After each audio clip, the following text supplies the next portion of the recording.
ট্যাংরা মাছের চচ্চড়ি হ্যাঁ বানাতে সকলেই জানি, কিন্তু আমি যেভাবে শেখাবো এইভাবে একবার বানিয়ে দেখবেন খেতে কতটা অতুলনীয় হয়। দেখুন দেখতেই কতটা লোভনীয় লাগছে।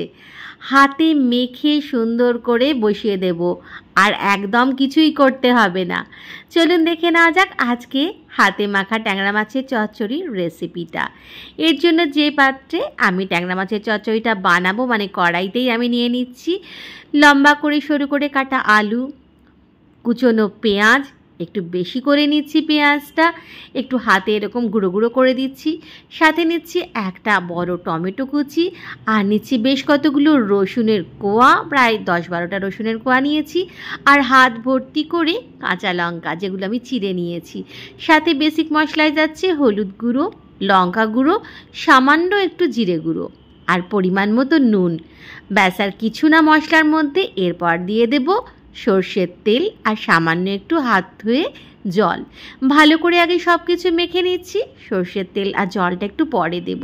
খুব ভালো করে হাত দিয়ে চটকে চটকে যখন মাখা হয়ে যাবে তখন দিয়ে দিচ্ছি আমি বেশ কিছুটা সর্ষের তেল। হ্যাঁ এখানে কিন্তু কার্পণ্য করলে চলবে না, একটু ঢেলে সর্ষের তেল কিন্তু দিতেই হবে, না হলে কিন্তু সেই সুস্বাদুটা হবে না, মানে দারুণ স্বাদটা কিন্তু পাবেন না। দিয়ে দিচ্ছি বেশ কিছুটাই সর্ষের তেল, হাতে ভালো করে চটকে নিচ্ছি।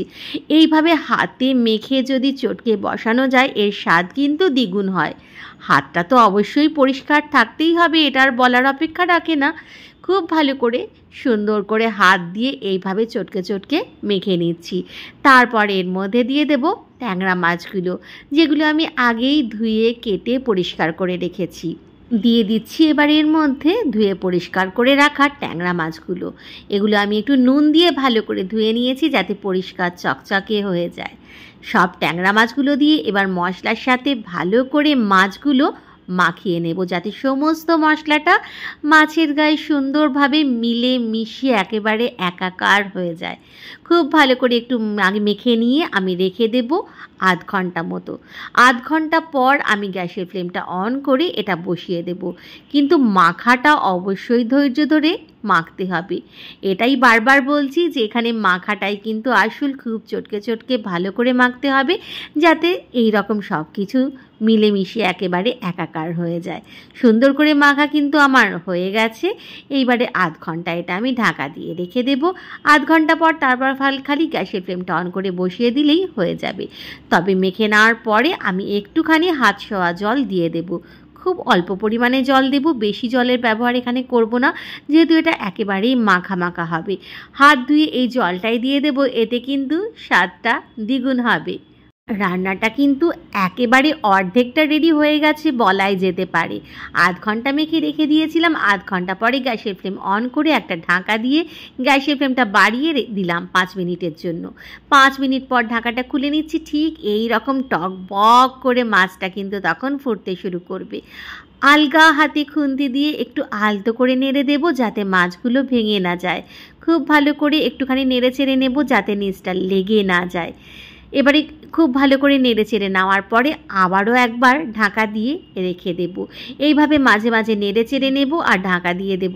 এতেই কিন্তু দারুণ স্বাদের চচ্চড়িটা তৈরি হয়ে যাবে, আর কিছুই করার দরকার নেই। দেখুন দেখতেই কিন্তু কতটা লোভনীয় লাগছে। অনেকটা কিন্তু হয়েই গেছে, আর একটু ঢেকে দিলেই কিন্তু হয়ে যাবে। ঢাকা আরেকবার খুলে নিচ্ছি, গ্যাসের ফ্লেমটা আবারও বাড়িয়ে দিচ্ছি। তবে হ্যাঁ, ঢাকাটা যখন দেবেন গ্যাসের ফ্লেমটা একটু মিডিয়াম টু লোতে করে দেবেন। আবার ঢাকাটা যখন খুলে দেবেন তখন কিন্তু গ্যাসের ফ্লেমটা একটু হাইতে করে দেবেন। আরও একবার খুব ভালো করে নেড়ে চেড়ে নিচ্ছি যাতে সব কিছু আরও একবার খুব সুন্দরভাবে মিলেমিশে যায়।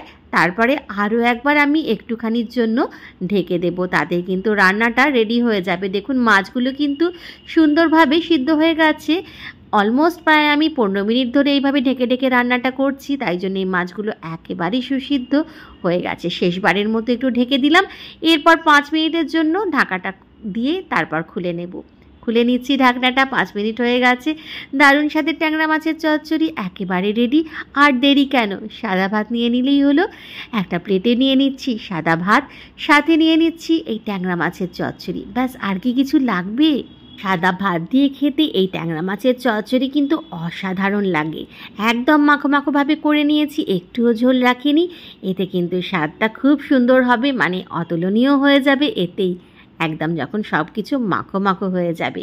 দেখুন মেখে দেখাচ্ছি, দেখে লোভনীয় লাগছে না? খেতে ইচ্ছা করছে তো? তাহলে আর দেরি কেন, বানিয়ে ফেলুন এইরকম হাতে ভালো করে মেখে ট্যাংরা মাছের চচ্চড়ি।